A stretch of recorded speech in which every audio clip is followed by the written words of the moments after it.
Et bonjour à tous, c'est Arthur chez CryptoRobot, j'espère que vous allez bien et on se retrouve pour une nouvelle vidéo. Aujourd'hui, j'ai l'honneur de pouvoir vous présenter en avant-première et directement sur TradingView notre nouvelle stratégie de trading made in CryptoRobot. L'avantage, c'est qu'elle a une philosophie totalement différente de ce qu'on a pu vous présenter dans le passé. Donc, le passé est surtout des stratégies de tendance qui fonctionnent très très bien, mais elles ont des défauts, comme toutes les stratégies.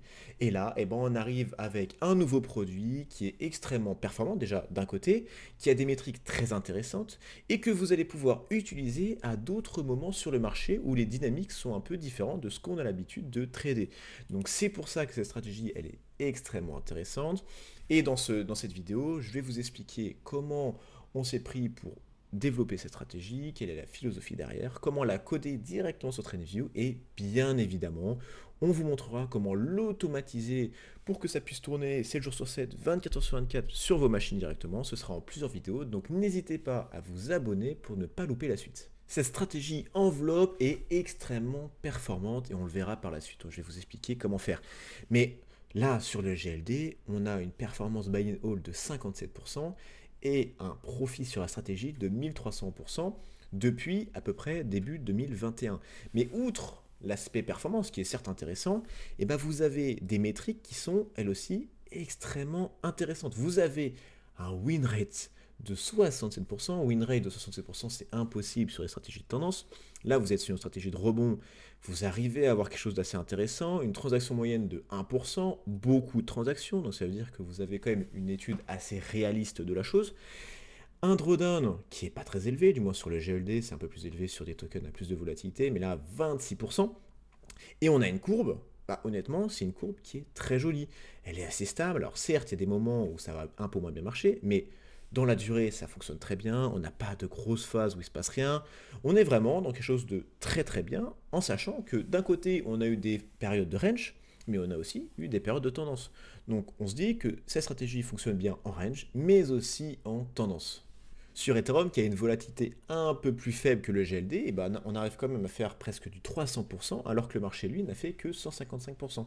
Sur le BTC, où on peut s'ennuyer la plupart du temps, sur notre période de début 2021, on a une performance sur le buy and hold de moins 5%, et notre stratégie a fait plus 80%, donc c'est extrêmement intéressant. Enfin, sur le QNT, on a une performance sur la stratégie de 2000%, et le buy and hold qui lui a perdu 2%, et pareil que pour le GLD, on a une courbe extrêmement intéressante, un drawdown plus important, certes, parce que quand même c'est un token qui était un peu moins classé sur le GLD, plus de volatilité, plus d'entrée de capitaux, mais on est encore une fois sur quelque chose de très joli, une pente assez homogène qui fonctionne bien, il n'y a pas de grosse phase d'arrêt, il y a un drawdown certes de 50%, mais normalement 50%, vous le savez, c'est à peu près ce qu'on peut retrouver sur les stratégies de tendance.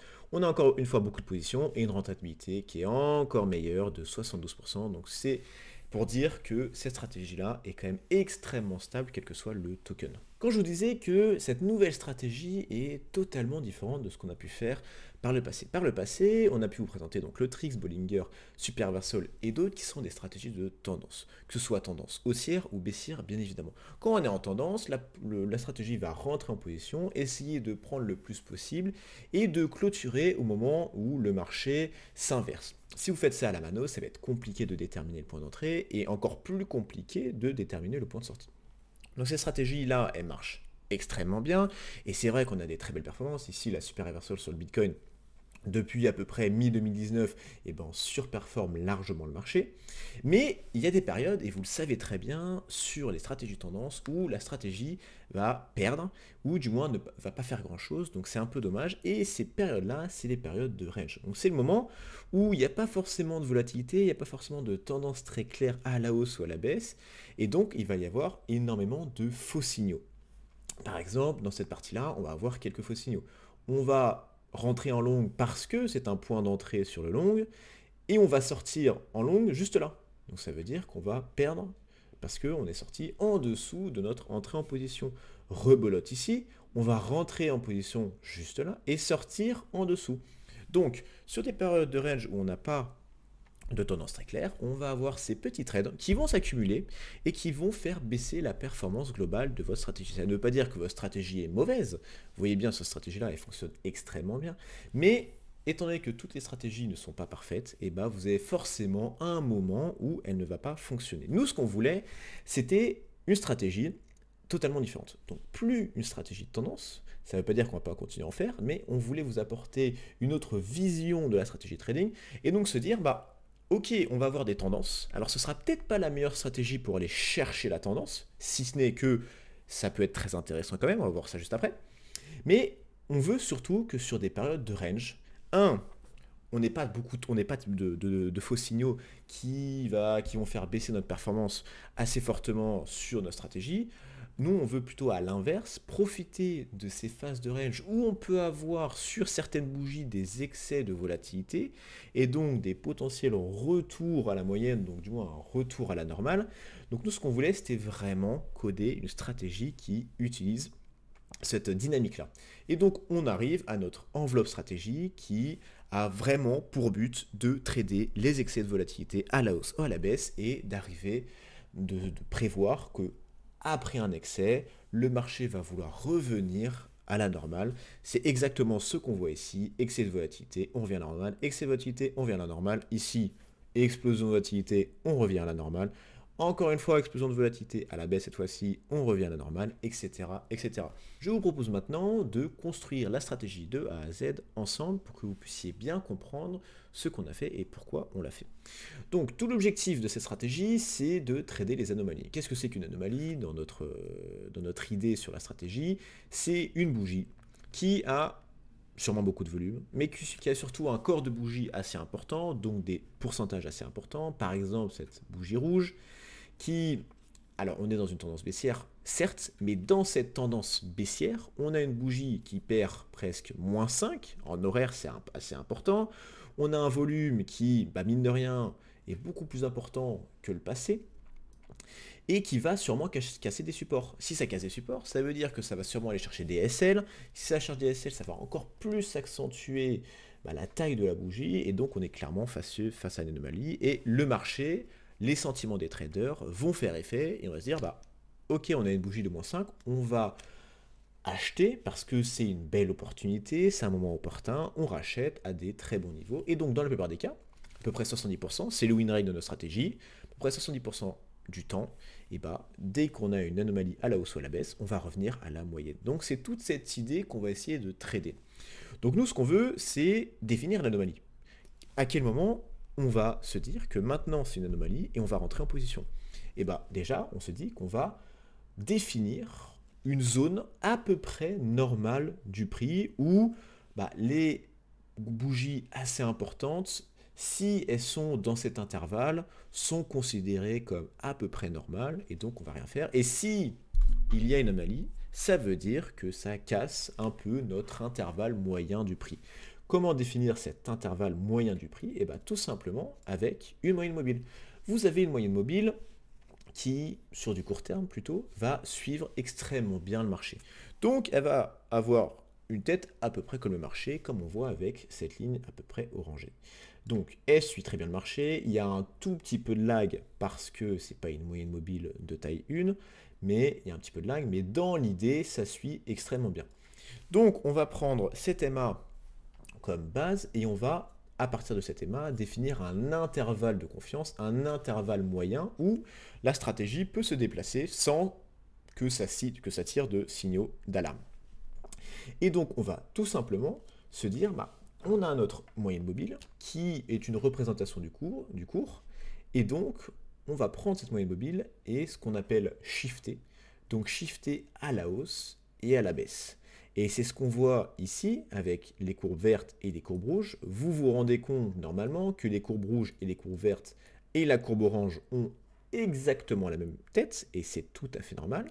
C'est tout simplement notre moyenne mobile de base qui représente la dynamique du prix actuel, et juste vous la shiftez d'un certain pourcentage à la hausse ou à la baisse. Donc si c'est à la hausse, c'est les rouges, et à la baisse, c'est les vertes. Donc sur la définition de la stratégie, c'est du classique au classique, vous avez l'habitude de le voir. Je voulais juste vous montrer ce petit paramètre qu'on n'a pas l'habitude de voir. Tout simplement, c'est pyramiding est égal à 5. Qu'est-ce que ça veut dire?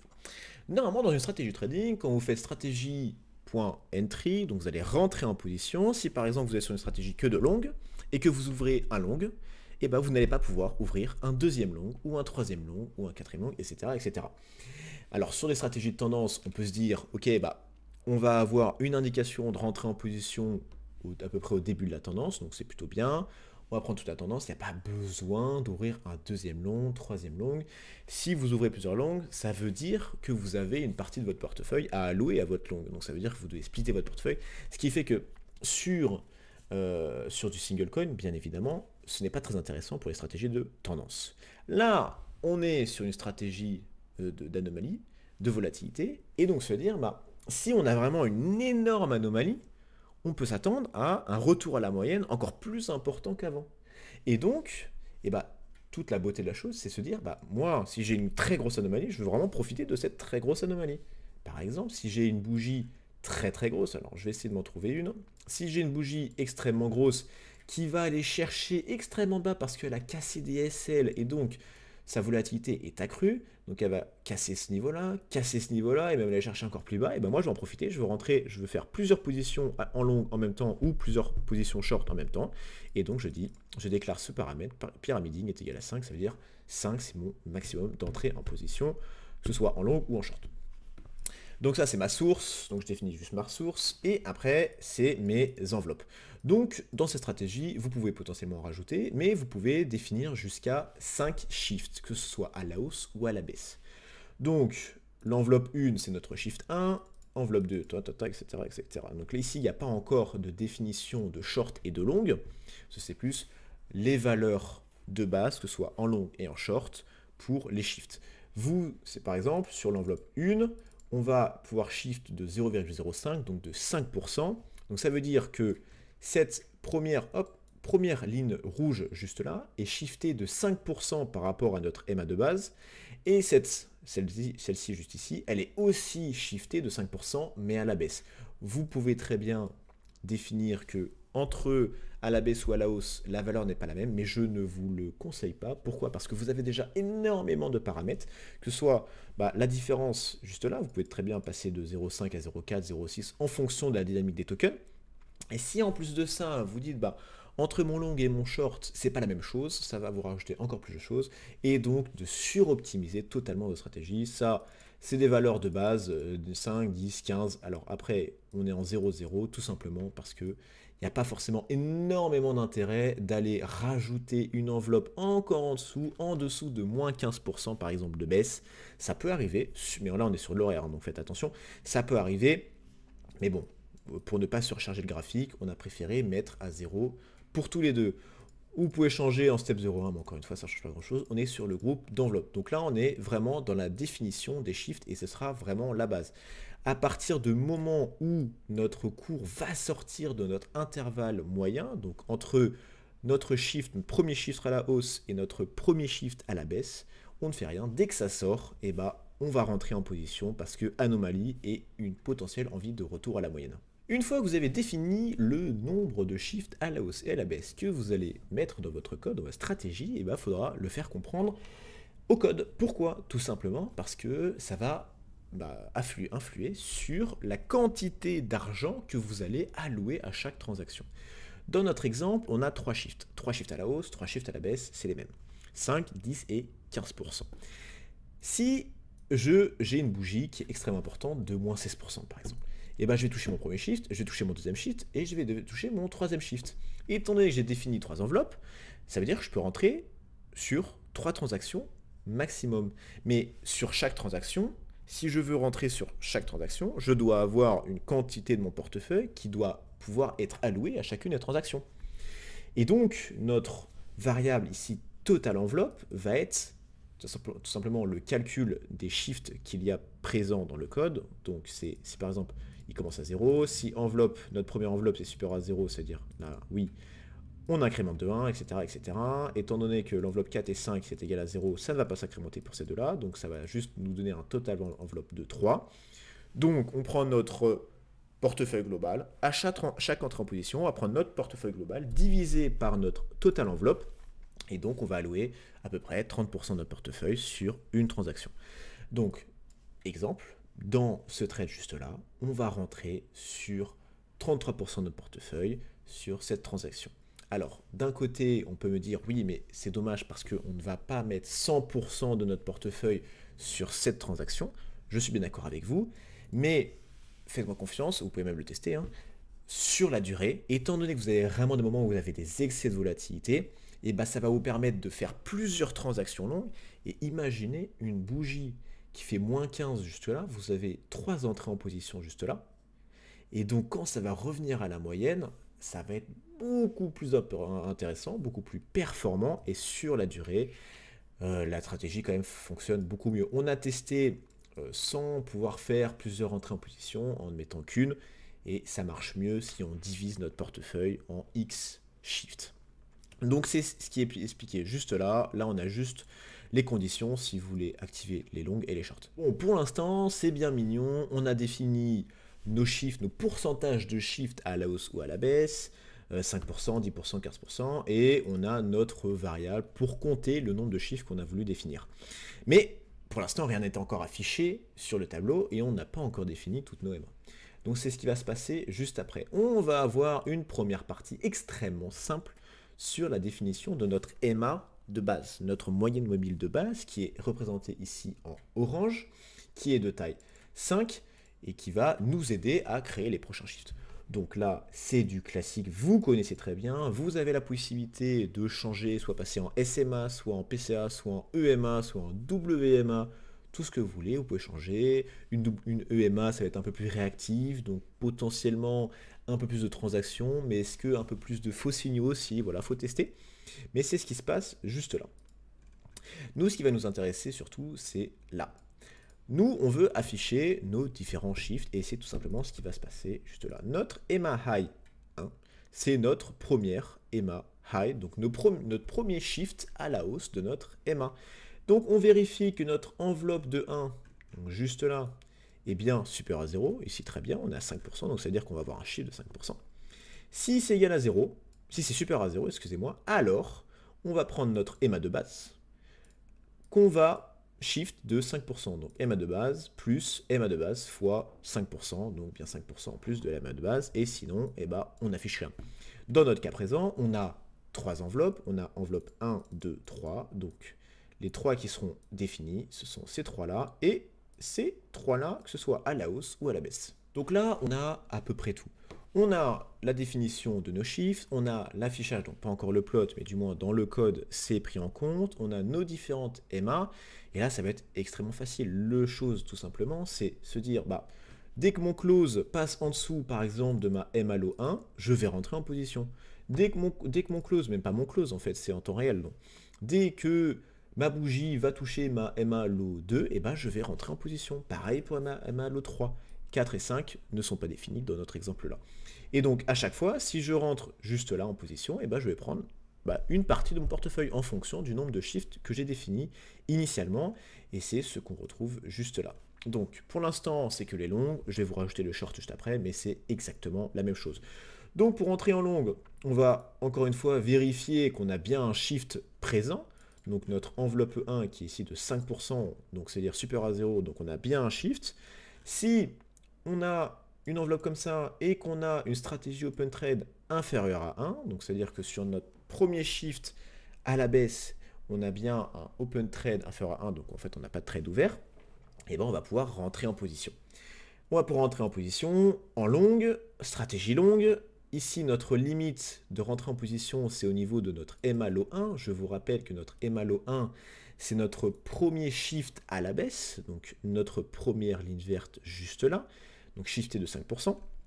Donc on va rentrer à ce moment-là, et là, eh ben, on va rentrer avec une certaine quantité de notre portefeuille. On va prendre notre stratégie equity, donc c'est tout ce qu'on a, donc ce qu'on a mis initialement, mais aussi le PNL, donc les plus et les moins qu'on a pu avoir en fonction de ce qui s'est passé sur la stratégie, et on va définir en fonction de notre total enveloppe, donc en fonction de notre nombre de shifts maximum, combien on va allouer à cette transaction. On fait ça pour tout le monde, 2, 3. Alors encore une fois, on a défini 4 et 5. Pour l'instant, on l'a pas mis, mais vous pouvez très bien le rajouter sur des tokens avec beaucoup de grosses bougies. Ça peut être intéressant. Ou aussi se dire, bah moi, je vais réduire mon pourcentage juste là. Par exemple, je vais passer à 3%, 7%, 10%, 15%, même 13%, 15%. Donc réduire les écarts pour essayer d'aller chercher un peu plus de performance. Donc c'est un peu l'idée sur notre entrée en longue. Pour l'entrée en short, c'est exactement la même chose. Il faut que notre enveloppe 1 soit supérieure à 0, c'est-à-dire qu'il y a un shift qui existe. Notre stratégie open trade sur nos premiers shifts, il n'y a pas de trade en cours. Et là, au lieu de rentrer sur notre EMA low 1, et ben on va rentrer en position short, stratégie short, sur notre EMA high 1, donc la première. Donc les entrées en position, elles sont très simples. Et comme j'ai pu vous dire juste avant, nous ce qu'on veut, c'est trader le retour à la moyenne. Notre moyenne, c'est notre EMA de base, et donc on va se dire, on va close toutes nos positions, quelles que soient les positions, sur notre limite de notre EMA base, donc notre limite juste là. Et donc on a une stratégie, on a nos indicateurs, notre entrée en position, notre close de position, vous avez tout maintenant. On s'amuse juste à plot tout ça, donc plot tous nos EMA, quelle que soit la couleur, red, ici on a bien nos high, on a bien le low en green, on va définir notre période d'analyse, et enfin, normalement vous connaissez, si vous êtes habitué à nos stratégies PineScript sur la chaîne CryptoRobot, toute la partie pour calculer votre PNL de stratégie, qu'est-ce que c'est que sur ce qui a pu se passer sur notre période d'analyse, et enfin l'affichage de notre table avec la date de notre premier trade, juste ici, donc à peu près fin mi-2021, et notre PNL, ce que ce soit sur le buy and hold et sur le stratégie profit. Donc on est clairement sur un code assez intéressant, assez original par rapport à ce qu'on a pu montrer. C'est une stratégie qui va trader les rebonds, les anomalies, qui fonctionne extrêmement bien. Je peux encore vous remontrer la tête de votre stratégie, de votre PNL en fonction des différentes transactions. Un win rate très intéressant. Un drawdown qui est à peu près kiff-kiff sur de la tendance. Ici, on est sur le QNT, sur d'autres tokens, il est quand même beaucoup moins important. Des transactions moyennes assez intéressantes et assez importantes. Et c'est pour ça qu'on a quand même des très belles performances en global. Cette stratégie, comme j'ai pu vous dire, là, je vous ai expliqué un peu la construction. On va vous faire d'autres vidéos pour la mise en live. Donc déjà, dans un premier temps, vous allez pouvoir récupérer le code sur TradingView, comme d'hab. Vous récupérez le code.